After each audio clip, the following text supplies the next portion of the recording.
Good morning student. आज इस video में हम डिस्कस करते हैं क्लास 12th का चैप्टर 3 जिसका नाम है मैट्रिक्स। सिंपली मैट्रिक्स हमारे पास एक अरेंजमेंट है इस तरह का, जिसमें हमारे पास क्या है, एक रो होती है और एक साइड में कॉलम होती है। हॉरिजॉन्टल लाइन जो है वो हमारी रो है और वर्टिकल लाइन जो है वो हमारे क्या है, कॉलम है। ठीक है, तो यहाँ पे इसकी डेफिनेशन क्या होती है? It is an order rectangular arrangement of number. इसमें नंबर भी हो सकते हैं और function. The number are called element. ये सारे के सारे जो इस मैट्रिक्स के अंदर लिखे हुए हैं उनको हम एलिमेंट कहते हैं of the matrix. Horizontal line of element is called row and vertical line of the element is column of the matrix. यानी कि जो हमारे ये हॉरिजॉन्टल लाइन है वो हमारी रो है और जो वर्टिकल कॉलम है वो हमारे जो वर्टिकल लाइन है वो हमारी कॉलम है। यहाँ पे हमें 3 वर्ड याद रखने हैं: एलिमेंट, रो, कॉलम। एलिमेंट क्या है? जो सारे के सारे मैट्रिक्स के अंदर लिखे हुए हैं वो सारे एलिमेंट हैं। रो क्या है? जो हॉरिजॉन्टल लाइन में लिखी हुई हैं वो रो हैं। और कॉलम क्या है? जो हमारे वर्टिकल लाइन में लिखे हुए हैं वो कॉलम है। एग्जाम्पल बताया गया है। फर्स्ट एग्जाम्पल की ये एक मैट्रिक्स है जिसमें हमारे पास ये लिखे हुए हैं, ये फर्स्ट रो है, ये सेकंड रो है, ये थर्ड रो है। नेक्स्ट अगर हम वर्टिकल लाइन की तरफ देखते हैं तो ये जो हमारे हैं वो फर्स्ट कॉलम है, ये सेकंड कॉलम है। इसके अंदर हमारे 3 रो हैं और 2 कॉलम है। और जो हमारे इसके अंदर लिखे हुए हैं 15, 6, 10, 3, 13, 5, ये सारे के सारे क्या है, मैट्रिक्स के एलिमेंट हैं। सिंपली हमारे पास किसी भी मैट्रिक्स में नंबर भी हो सकते हैं और फंक्शन भी हो सकते हैं। ये दूसरा एग्जाम्पल जो है इसके अंदर हमने ये जो मैट्रिक्स के एलिमेंट हैं वो साइन कॉस में लिए हुए हैं। ये सारे एक फंक्शन की फॉर्म में। आप सभी जानते हैं कि मैट्रिक्स में हमारे पास हॉरिजॉन्टल लाइन रो, वर्टिकल लाइन कॉलम।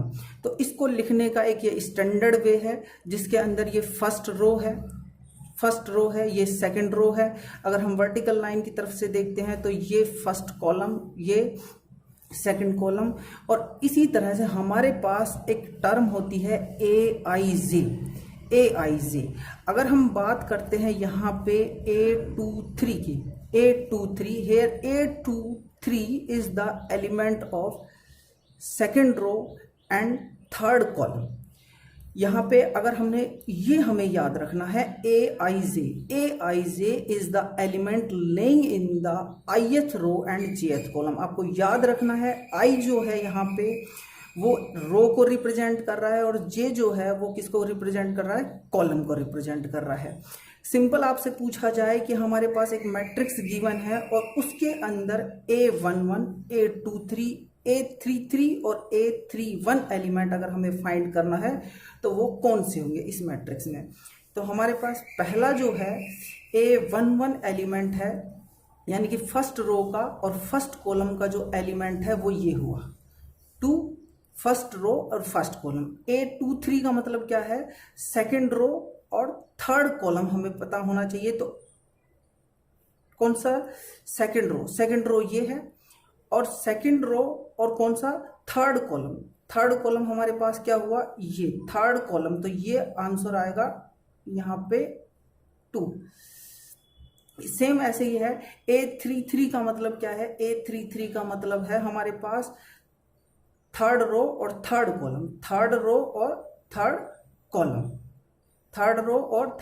कॉलम, ये है हमारे पास। तो 5/7। सेम ऐसे ही A31 थर्ड रो और फर्स्ट कॉलम, थर्ड रो ये और ये थर्ड रो हो गई, ये हमारे पास। और फर्स्ट कॉलम हम बात करते हैं किसी भी मैट्रिक्स की ऑर्डर कि मैट्रिक्स का ऑर्डर क्या होता है। सिंपल आप जान चुके हो कि मैट्रिक्स में हमारे पास हॉरिजॉन्टल लाइन जो है वो रो होती हैं और वर्टिकल लाइन जो होती है वो कॉलम होती है। यहाँ पे बताया गया है इफ ए मैट्रिक्स है m रो, यानी कि उसके अंदर रो कितनी है, m है, एंड n कॉलम है, then order of this matrix is m cross n, इसको रीड कैसे किया जाएगा, m/n। तो एक यहाँ पे एग्जाम्पल दिया है, इस मैट्रिक्स में हमारे पास केवल एक रो है, ये एक रो है लेकिन कॉलम 3 है, वर्टिकल के अकॉर्डिंग देखेंगे तो 3 कॉलम है, तो इसके लिए यहाँ पे लिखा जाता है 1/3, यानी कि इसका ऑर्डर क्या हुआ 1/3। सेम ऐसे ही हमारे पास एक दूसरा एग्जाम्पल दिया हुआ है, इसके हमारे पास 3 रो है, first row, second row, third row, और इसमें कॉलम कितने हैं 3/2 नंबर।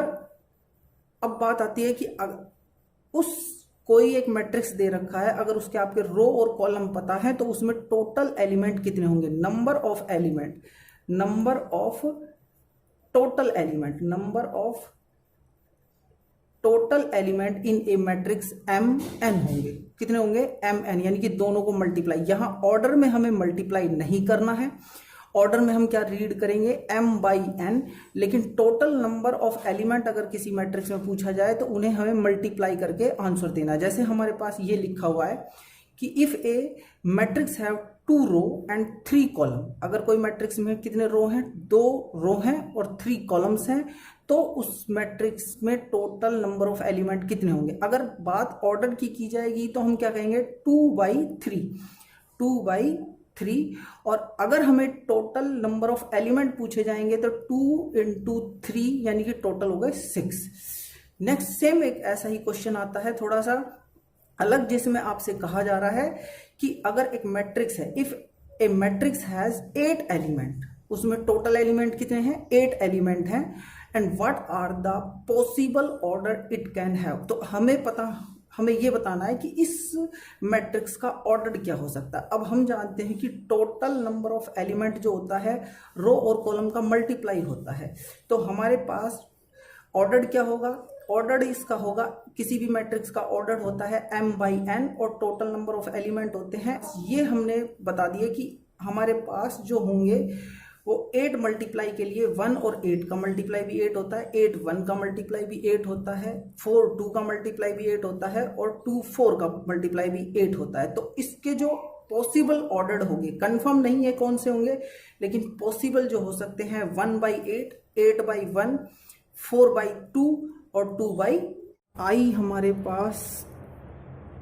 रो थे, और जे हमारे पास क्या है कॉलम। ये हमारे पास हॉरिजॉन्टल लाइन है, ये हमारे पास क्या है वर्टिकल लाइन है। उसी से रिलेटेड हमारे पास ये क्वेश्चन है कि construct 3/2 matrix whose element are lying by, ये एक रिलेशन दिया हुआ है कि इसके जरिए हमें एक फंक्शन दिया हुआ है कि बताना है i और j की वैल्यू रख के कि उसके एलिमेंट क्या होंगे।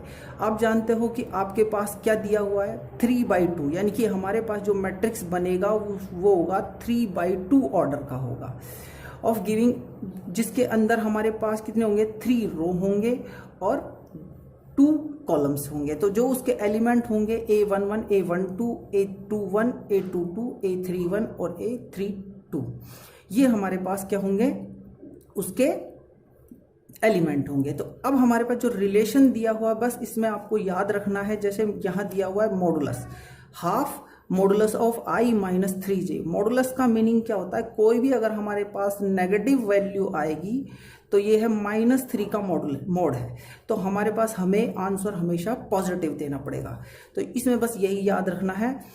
अब हम A11 निकालेंगे, यानी कि i की वैल्यू भी 1 है और j की वैल्यू भी क्या है 1 है। तो इस रिलेशन में अगर हम फाइंड आउट करेंगे तो आंसर आएगा हमारा मोड ऑफ -1, क्योंकि मोड लगा हुआ है इसलिए नेगेटिव हमारा रिजल्ट हो नहीं सकता, रिजल्ट होगा पॉजिटिव। सेम ऐसे ही हम रेस्पेक्टिव सारे एलिमेंट की वैल्यू निकालेंगे और इसके अंदर सब्स्टिट्यूट कर देंगे, तो वो हमारे पास क्या हो जाएगा, एक 3/2 का एक मैट्रिक्स हो जाएगा। नेक्स्ट हम रीड करते हैं टाइप ऑफ मैट्रिक्स। अभी तक हमने ये देखा कि जो हमारे पास i होता है रो जो कि हॉरिजॉन्टल लाइन होता है, और j जो होता है वो होता है कॉलम जो कि वर्टिकल लाइन होता है। तो यहाँ से हमारे पास बहुत सारे टाइप ऑफ मैट्रिक्स होते हैं। फर्स्ट है रो मैट्रिक्स, नाम से ही पता चल रहा है कि इनके अंदर ओनली 1 रो होंगे।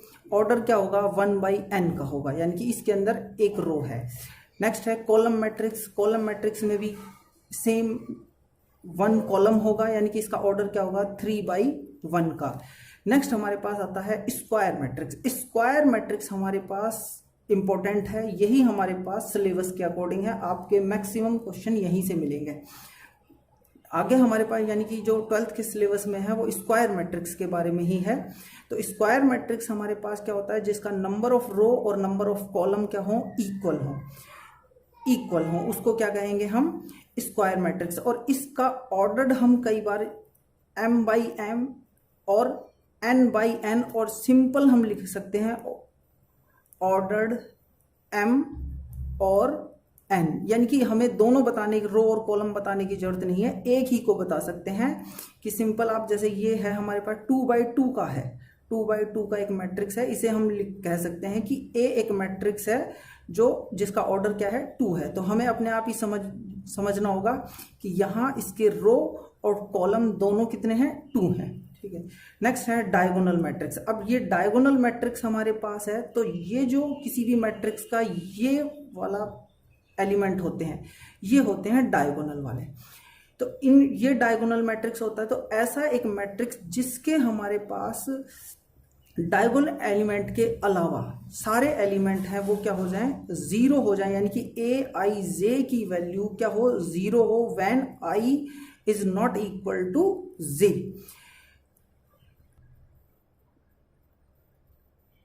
ये हमारे पास एक मैट्रिक्स है 1/1 का, 1/1 का है, ये हमारे पास है 2/2 का है, ये हमारे पास है 3/3 का है।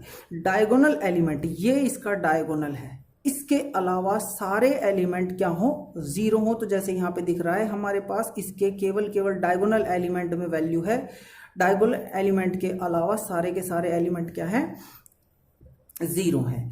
इसके बाद हमारे पास आता है नेक्स्ट स्केलर मैट्रिक्स। डायगोनल का ही नेक्स्ट फॉर्म है कि अभी हमने क्या कहा था कि डायगोनल एलिमेंट क्या होने चाहिए, डायगोनल एलिमेंट हमारे होने चाहिए और डायगोनल एलिमेंट के अलावा सब क्या होने चाहिए, 0 होने चाहिए।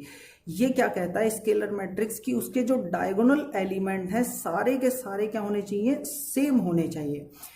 A diagonal matrix, scalar matrix क्या होगा, एक diagonal matrix is said to be scalar matrix if its diagonal element are equal, कि हमारे पास डायगोनल एलिमेंट सारे के सारे क्या हो जाएं, इक्वल हो जाएं। जैसे एग्जांपल ये दे रखा है। नेक्स्ट हमारे पास है आइडेंटिटी मैट्रिक्स। आइडेंटिटी मैट्रिक्स ये इंपॉर्टेंट है, बहुत ज़्यादा आगे यूज होगा। आइडेंटिटी मैट्रिक्स हमारे पास है, उसके अंदर क्या कहा गया है, हमने स्केलर में क्या कहा था कि सारे डायगोनल एलिमेंट हमारे पास क्या होने चाहिए, सेम होने चाहिए। आइडेंटिटी मैट्रिक्स में बस इतना ही है कि सारे जो डायगोनल एलिमेंट हैं वो सारे के सारे क्या होने चाहिए, 1 होने चाहिए। A scalar matrix is said to be identity matrix if its each diagonal element is 1। इसके सारे डायगोनल एलिमेंट क्या होने चाहिए, 1 होने चाहिए। ठीक है, नेक्स्ट हमारे पास कि अगर हम इस डायग्राम को समझते हैं तो क्या कहेंगे कि सारे आइडेंटिटी मैट्रिक्स जो हैं वो स्केलर होते हैं और सारे स्केलर मैट्रिक्स जो हैं वो क्या होते हैं, डायगोनल मैट्रिक्स होते हैं। नेक्स्ट है जीरो मैट्रिक्स और नल मैट्रिक्स, जिसके सारे एलिमेंट क्या हो, 0 हो। उसके बाद है next of matrix. Equality of matrix का मतलब क्या होता है कि 2 मैट्रिक्स हमारे पास इक्वल हों। उसके लिए कंडीशन क्या होनी चाहिए, पहले तो कि वो दोनों के दोनों क्या हो, सेम ऑर्डर हो, they are of the same order.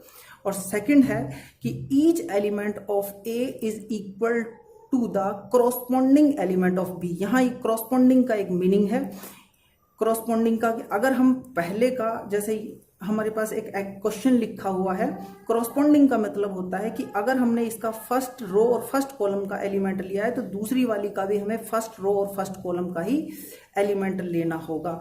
जैसे क्वेश्चन दिया हुआ है कि हमारे पास कि ये 2 मैट्रिक्स हैं और फाइंड एक्स वाई एंड सी की वैल्यू फाइंड करनी है। कहा गया है इक्वल का साइन लगाया हुआ है कि ये दोनों मैट्रिक्स क्या है, इक्वल है। हमें खुद समझना होगा अगर 2 मैट्रिक्स के सामने अगर इक्वल का साइन लगा हुआ है तो वो दोनों के दोनों मैट्रिक्स क्या होंगे, इक्वल होंगे। तो यहाँ के पे इनके कॉरस्पॉन्डिंग एलिमेंट क्या होने चाहिए, बराबर होने चाहिए। यानी कि जैसे हमारे पास x है तो x फर्स्ट रो और फर्स्ट कॉलम का एलिमेंट है, तो सेकंड में भी हमें फर्स्ट रो और फर्स्ट कॉलम का ही एलिमेंट चाहिए। नेक्स्ट हमें फाइंड करना है y हमारे पास फर्स्ट रो और सेकंड कॉलम का एलिमेंट है, तो दूसरे में भी हमें फर्स्ट रो और सेकंड कॉलम का ही एलिमेंट लेना पड़ेगा, तो y की वैल्यू 0 हो गई। यहाँ पे c third row second column का एलिमेंट है, तो यहाँ पे भी हमें थर्ड रो और सेकंड कॉलम के एलिमेंट की जरूरत होगी, तो यहाँ पे c इक्वल टू क्या हो जाएगा 2। नेक्स्ट हमारे पास एक क्वेश्चन है, ये एग्जाम्पल है कि हमें दो मैट्रिक्स गिवे हुए हैं, उनके बीच में क्या है, इक्वल का साइन लगा हुआ है, तो यानी कि दोनों के दोनों मैट्रिक्स क्या हैं, इक्वल हैं, और हमें ए बी सी की वैल्यू, ए बी सी और डी की वैल्यू फाइंड करनी है। तो हमारे पास क्या करेंगे, हम क्रॉसपोंडिंग एलिमेंट को क्या करेंगे, इक्वल करेंगे, यानी कि ये और ये हमारा इक्वल होगा, ये और ये इक्वल होगा। तो हमने ये 4 इक्वेशन बनाई है, और इन इक्वेशनों को अगर आप सॉल्व करते हो तो हमारे पास ए बी सी की डी की वैल्यू आ जाएगी। बस आज के लिए इतना ही। ये एक्सरसाइज 3.1 की थ्योरी थी।